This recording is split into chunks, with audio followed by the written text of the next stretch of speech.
So let's talk about the Tactile Reading and Graphics Conference that wrapped up recently in Amsterdam.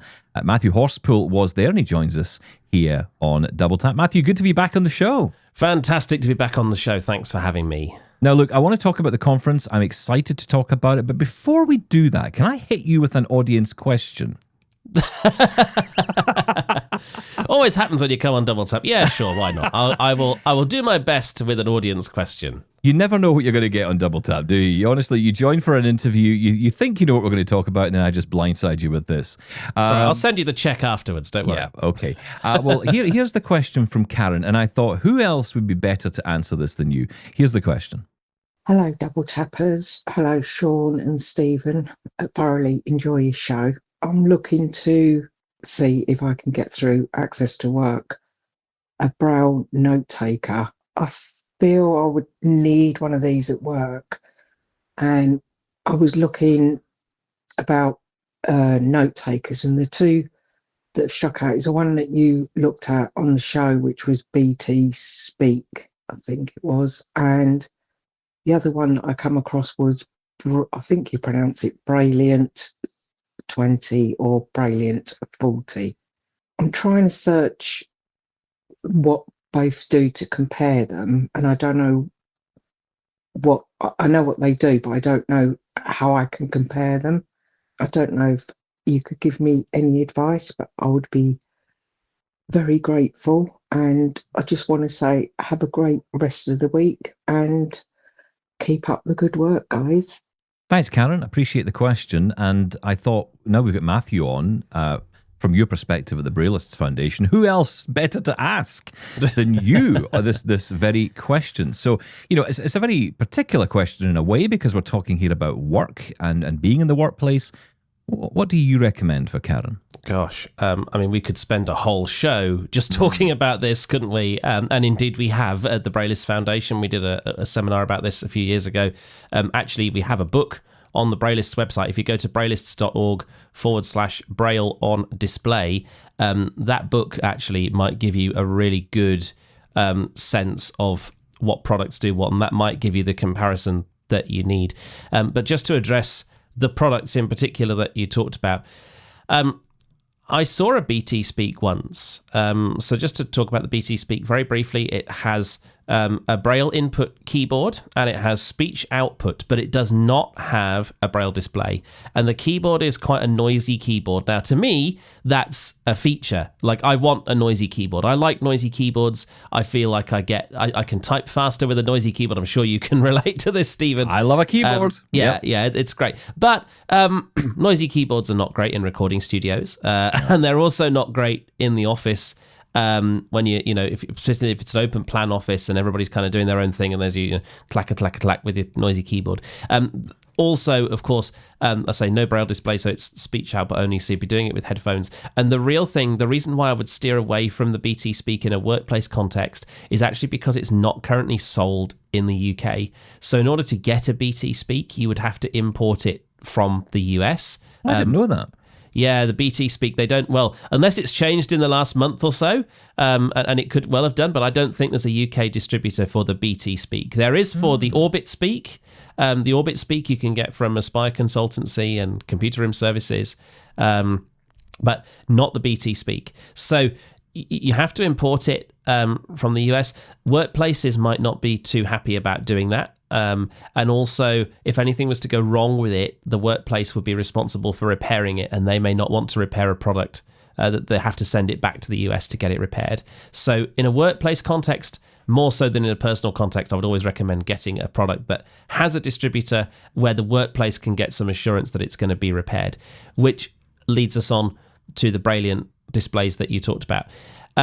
They're sold by Humanware. Honestly, give Humanware a call. Get Humanware to come out to your house or come out to your workplace and do you a demo. They will do this. The Humanware sales team, absolutely fantastic. They will come out. They will bring all of their Braille products. They'll show them to you. They'll give you the opportunity to try them out. They also have a very generous returns policy if you do decide to go down that route and it doesn't work out for you. So get Humanware to do you a demo.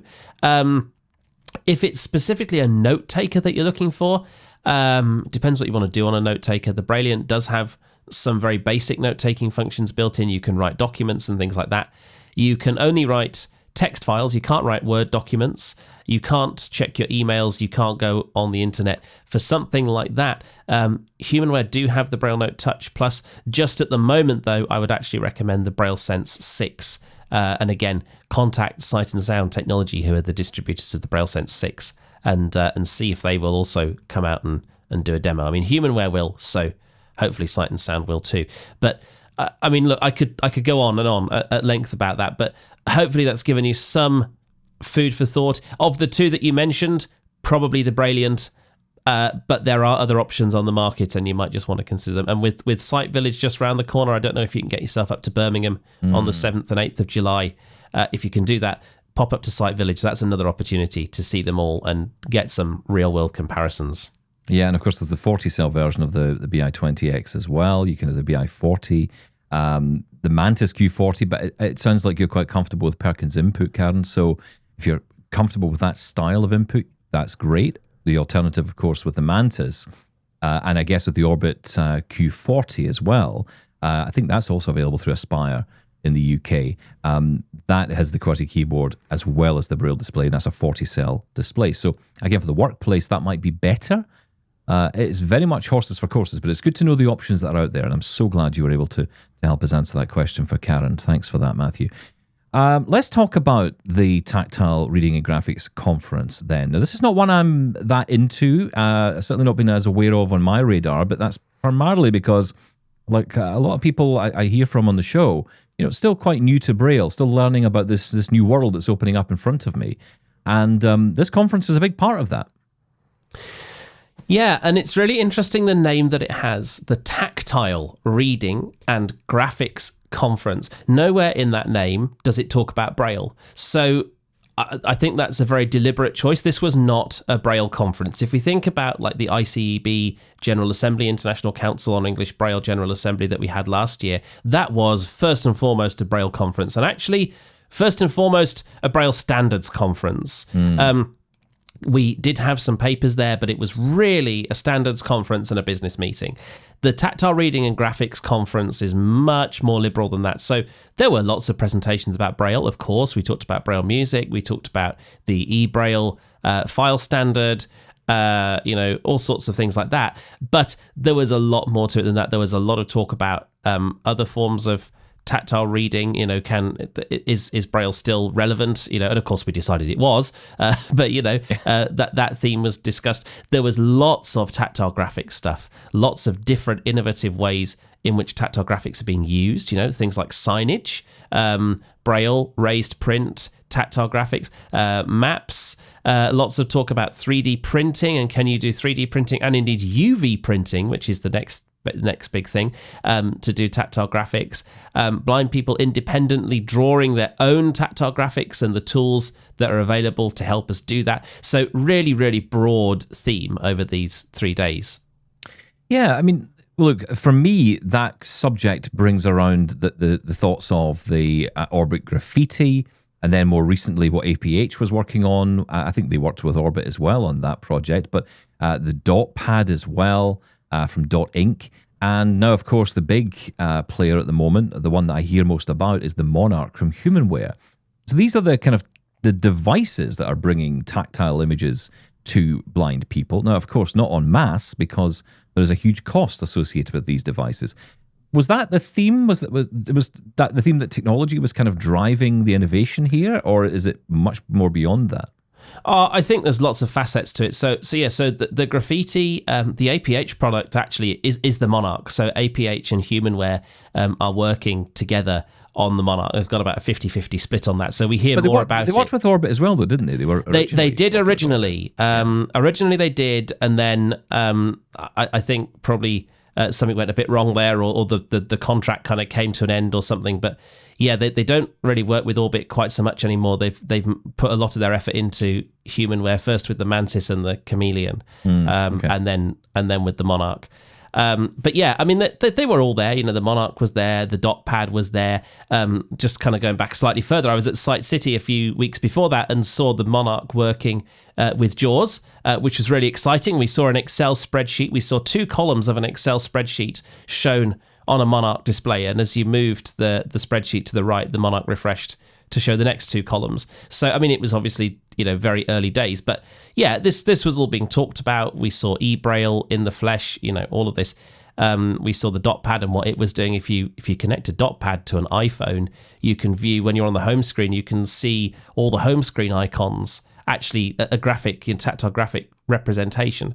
Not anymore, you can't, because they're all liquid glass, so that's all disappeared. You can't do that anymore. Well, yeah, I mean, let's see. But I think there's more to it than technology. Technology was definitely there. We talked a lot about technology, not just about the technology to view the tactile graphics, to feel them, but the technology to create them. Can you use artificial intelligence to create line drawings of things, which can then be passed through something like a Monarch? But I mean, so much more primitive than that, right? It's all well and good reading or looking at or feeling or whatever a tactile graphic, but does it really make sense without you first of all drawing those tactile graphics, or without first of all explaining the concepts behind those tactile graphics? So there was a lot of workshops about actually, here's how to do really basic stuff, like here's how to draw straight lines with a ruler, and here's how to, here are various different ways of showing blind people how to represent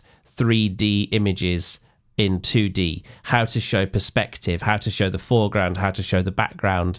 There was a lot of that sort of discussion going on, so that when a graphic does reach the Monarch, the blind people who are feeling them can actually understand and interpret them properly. Yeah, that's interesting, because it's fundamental, isn't it? There's a lot of assumed knowledge, which, of course, everybody may have in the mainstream sighted world. You understand what I think that the image that someone talked about once was a tree next to a skyscraper, and they couldn't understand what the difference meant in terms of height, because there's no way you can physically, reach the top of a skyscraper to measure it. And the same for a tree. So actually having those graphics side by side, like on that simple example, kind of showed perspective. It showed what the word skyscraper actually meant in relation to, everything else on the ground. So it's those fundamentals. It's a bit like color. I often think when we talk in terms of color with blind people, if you've never seen, how do you know what white and red and yellow and blue is? What do those colors mean? And I guess it's the same when it comes to images. Yes, an image is fine, but you need to understand the concept of what it is that's actually in front of you.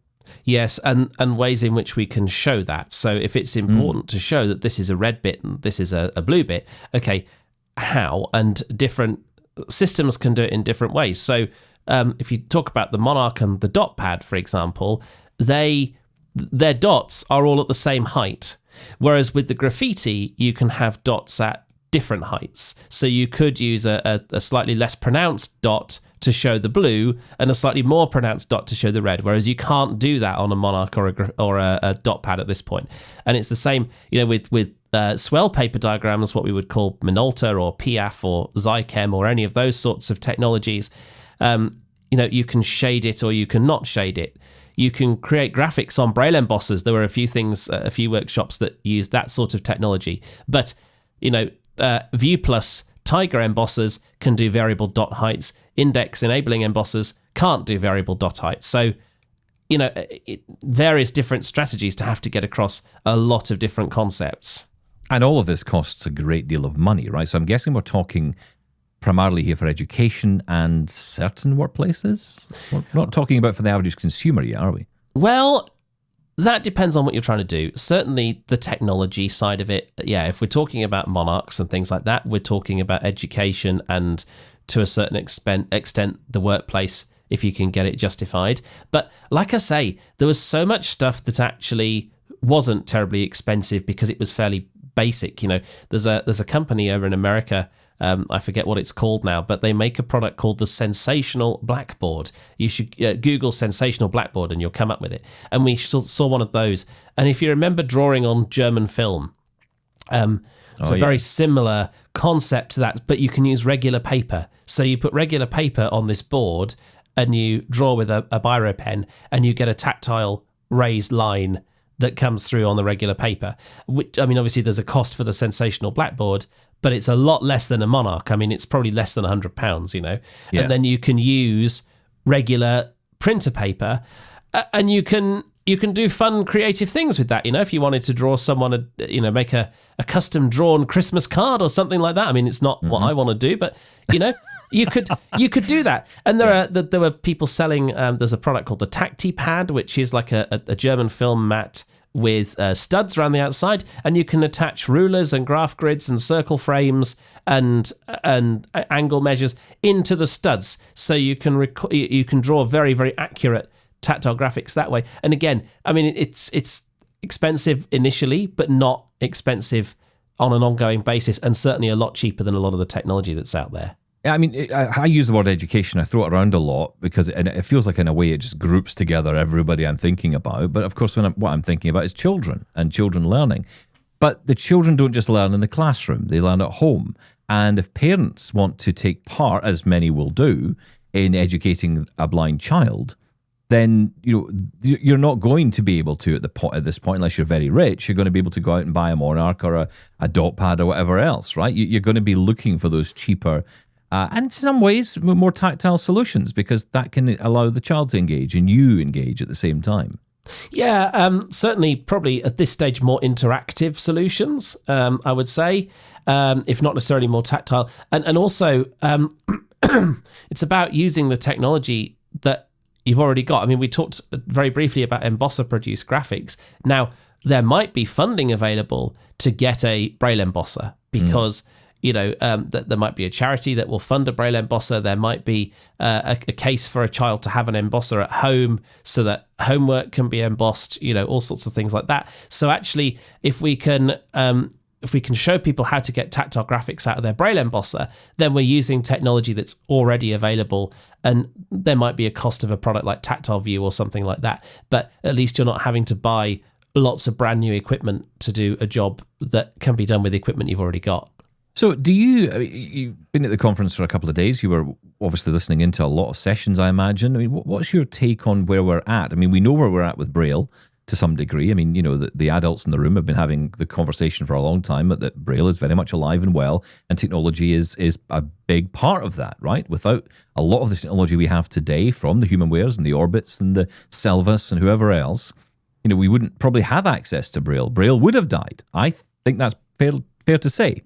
Where are we, though, with tactile reading and these graphics? Where are we with all that? Because to me, that still feels, the stuff you're talking about feels very much the kind of things I experienced when I was at school, and that was in the 90s. Yeah. So the question we've got to ask ourselves is that a bad thing?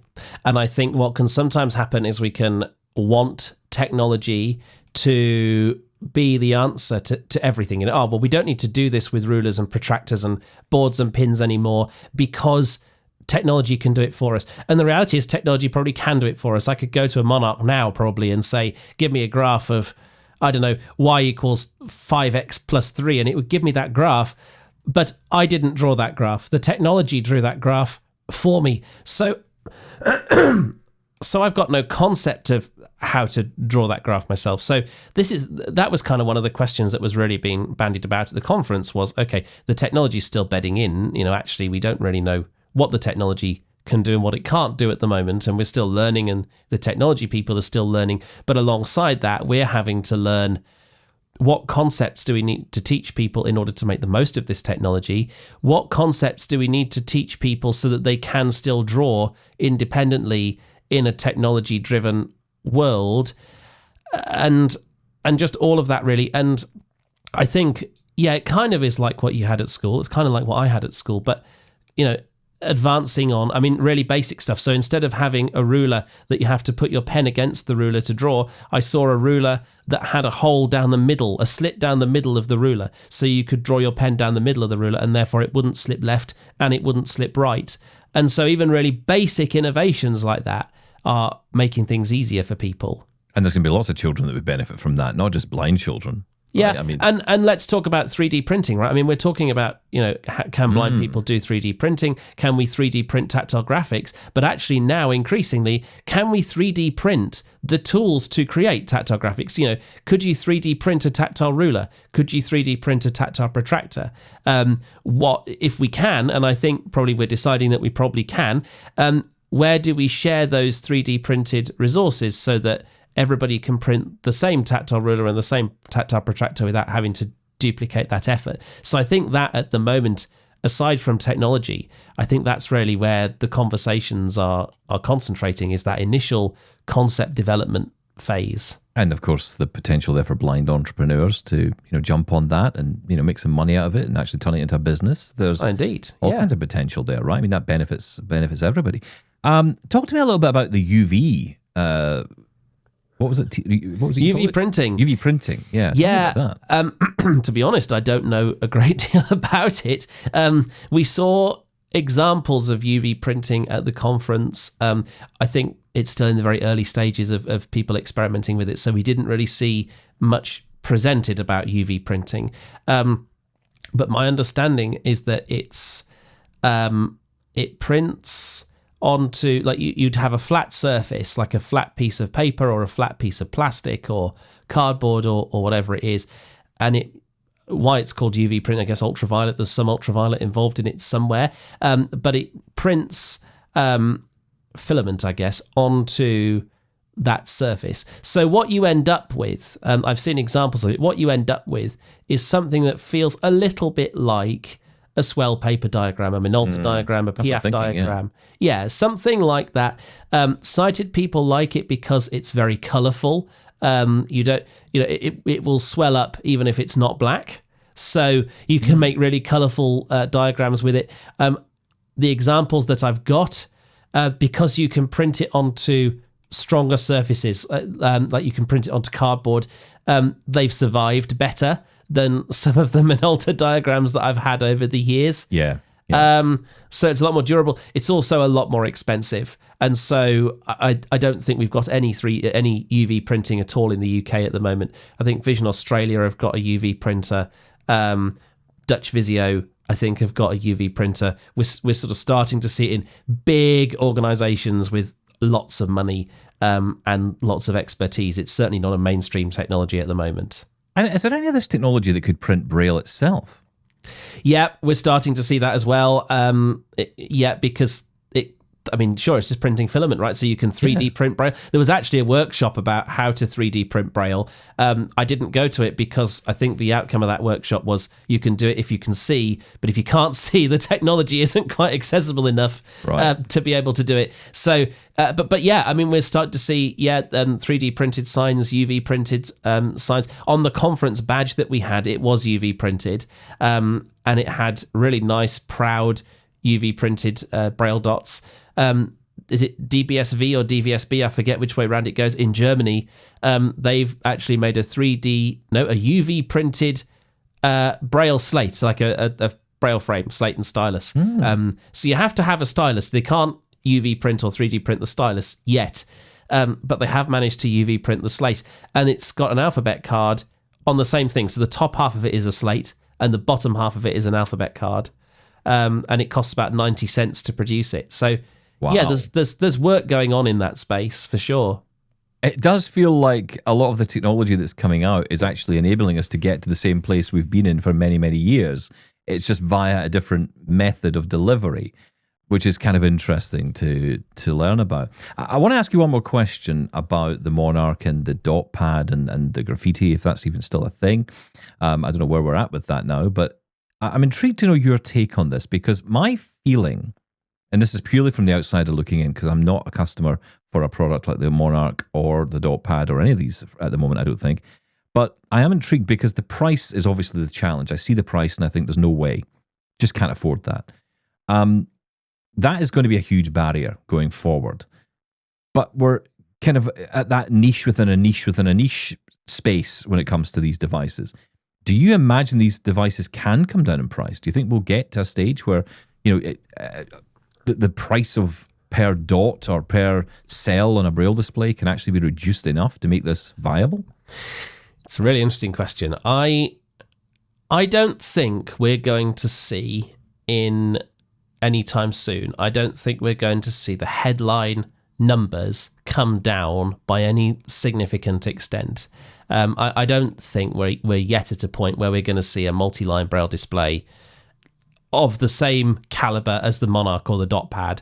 I don't think we're going to see one for under £8,000 or £9,000 pounds at this point. It's always going to be prohibitively expensive. I mean, at the moment, it's like, where are we now? I mean, the DotPad's about 12,000. The Monarch's about 15,000. I mean, it might come down by, 2,000 or 3,000, but it's still going to be pretty high in price. But the thing that's really interesting to me is that when I was 12, a Braille note cost £4,100.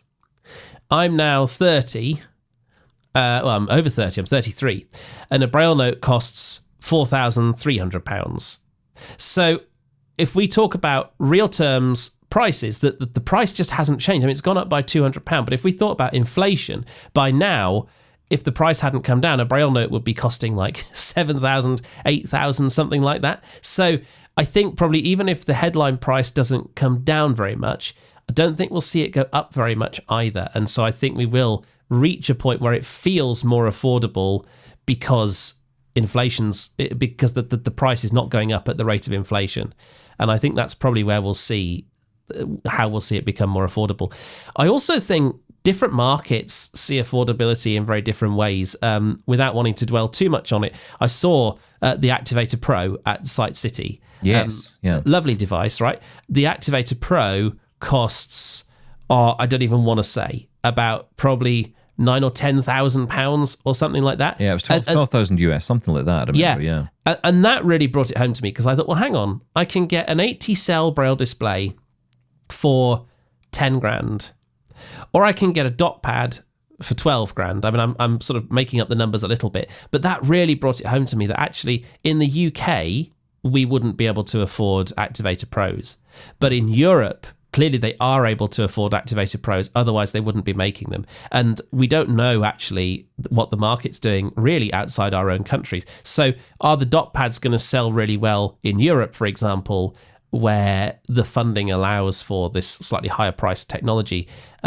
With the Monarch, with HumanWare and APH, does that allow it to be sold not necessarily cheaper, but with more federal funding because it's being backed by APH in the US? So I think we probably will see some economies of scale, and that probably will also bring the price down a little bit. We just may not see it in all countries, and we may not see it all at the same time. Yeah, the success of those devices, I think, is definitely driven by government funding. I look at the European Accessibility Act, and it, of course, is on the way. And I kind of think to myself, I wish they'd put a provision in there saying, and by the way, if blind people need these kind of devices, they should get access to them. But that wasn't adopted in there, and I don't imagine it would be. But you never know. I mean, maybe Europe is the first to come round to this. I think it's probably more likely that it would take a block like that, a block of those countries to actually do that, and possibly Australia, because they have some good funding models. The US, of course, have done some work on this with the Monarch, and they have put a huge amount of money in to buy these devices. Not sure about Canada, certainly not sure about what's going on in the UK on that front. Not much, other than, of course, as Karen referred to earlier, the access to work funding. Yeah. Which, of course, is also under threat. And it's all about justifying it, right? I mean, actually, what do I want a multi-line Braille display for? What do you need for exactly? If I just want it to read Braille, then it's very hard to justify a multi-line Braille display over a single-line Braillean, which is a fifth of the price, right? If I need to read a lot of charts and graphs, if I'm a sales manager and I need to read statistics that my people have given me, well, maybe there's more of a case for saying, actually, if I had a Monarch, I could view this pie chart without having to print it off and swell it up, and it might go a bit wrong. So I think, there's going to be a lot of justification in trying to work out actually who needs it and what do we need it for, and making sure the technology fulfills the purpose that we need it to fulfill before it really gets into the hands of the masses. Yeah, sounds like a very interesting conference. I'm glad you were there. Thanks for coming on and telling us all about it. Also, thanks for answering, I should say, Karen's question as well. I appreciate that. I'm sure she will too. Matthew Horspool, always good to have you on the show. Good to be here. Cheers, Stephen.